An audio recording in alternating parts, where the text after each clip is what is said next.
talk about all this with my first guest of this hour right now, Tobias Ellwood. He's chair of the Defence Select Committee and Conservative MP as well. Good morning to you, Tobias. Good morning. Let's start with Shamima Begum. There's lots to talk about under your brief. A very busy few days for your committee in terms of the stories you'll be focusing on. But Shamima Begum, she's often referred to as former East London schoolgirl, ISIS bride. Reality is she's a terrorist. She's a woman, 20 years old, who went off to Syria to join a terrorist organisation. She now wants to return to this country. Citizenship was taken from her by the former Home Secretary, Sajid Javid. She's now won this Court of Appeal judgment saying that actually she does have the right to return to this country to fight her appeal against the government's decision to take her citizenship away. Do you think that the Court of Appeal decision was the correct one?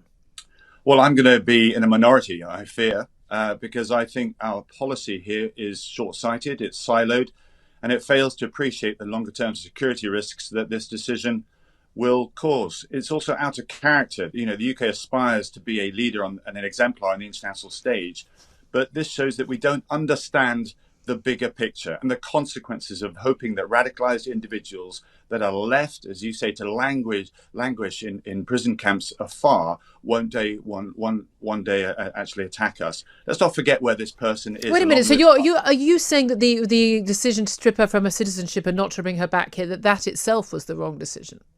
I think we should be looking after those people who are dangerous because they can't be looked after properly where they are right now. That's what I'm saying. Mm-hmm. We put forward the RAF to join an international coalition to defeat Daesh. And once the caliphate had fallen, we've then given up and walked away. There are tens of thousands of hardline fighters and families behind rickety barbed wire camps run by militias who are now being attacked by a NATO partner, and they cannot cope. These people are escaping daily and they are regrouping. And we're just saying, no, you can't. We're having no responsibility, no interest. And I think that's absolutely wrong. And I say this, and maybe I'm personally affected by this. My brother was killed by a terrorist, as you're aware. Yeah. Not here in Britain, far away on the other side of the world in Bali. And that means that the threat that we face, it doesn't end at Dover. And this idea that somehow that we can wash our hands and even make people stateless is simply wrong. This person was radicalised here in the UK. So we need to recognize the wider picture here that if we are going to defeat terrorism, if we are going to step up and defend our values and our rights and support Iraq and indeed Syria as well, we need to complete the job. Because these people are regrouping as we speak. I absolutely agree. These people, I don't want them just left to their own devices to wander the Middle East or come back to Europe. No, I completely accept that. And again, I had issues with her citizenship being taken away. She's British. She's our responsibility. Tough. We're stuck with her. However, I'm quite happy for her to come back to this country to spend the rest of her life behind bars. Not a chance of coming back. But because of our mad courts, because of the mad human rights legislation, the failures of various governments since we've had this jihadist threat, we know that she wouldn't go behind bars, even if she did get tried for anything. So she'd be out in a couple of years. So we can't risk her coming back. No, well, that's the dilemma then. Is there more risk with people, not just her, let's move away just from her, but from all those. Is there more of a risk of her coming to be radicalised, taken advantage of and causing more danger to us being left out? She's not being taken advantage of. She's a grown woman. We've got to stop treating her like she's still a 15-year-old schoolgirl. She's a jihadist. You're missing the point. You're missing the point as to how Islamic extremism operates. They indoctrinate these people and with promises, a false promise of an understanding of Islam that they will go to paradise if they do these things. So it's nothing to do about being a woman or being a youngster. Nothing at all. It's about understanding Islam. Okay, so let's make that absolutely clear.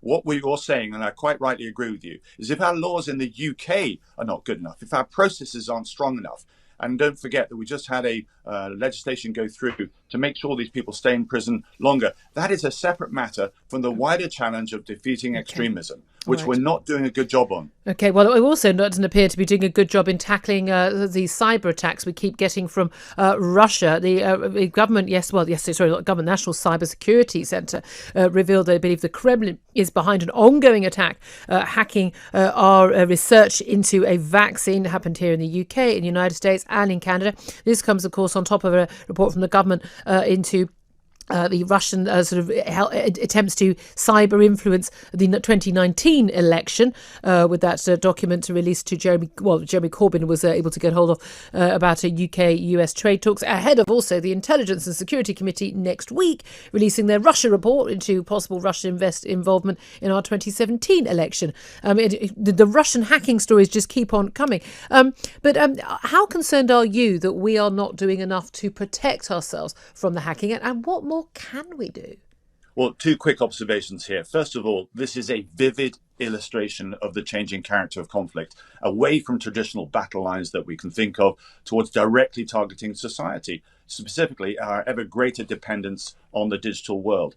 Don't forget, it's far cheaper, simpler, it's largely deniable and cost effective to do a cyber attack with a huge economic harm than it is to do any sort of military engagement. And the second observation here, of course, the world is suffering from COVID-19. Whoever gets that vaccine first, what a game changer. If you can steal the data, do that instead. And Russia has form on this. Going back to its invasion of Georgia, it's actually it's such an expert in cyber attacks and misinformation and so forth. The Montenegro coup, and so it's developed specialisms here that's state-sponsored to be able to do this sort of thing. And China is not far off there as well. I was actually expecting a cyber attack emanating from China because of our decision on 5G rather than Russia. Yeah. But I'm pleased that our international community has rode in behind us and recognized this, because we must stand together.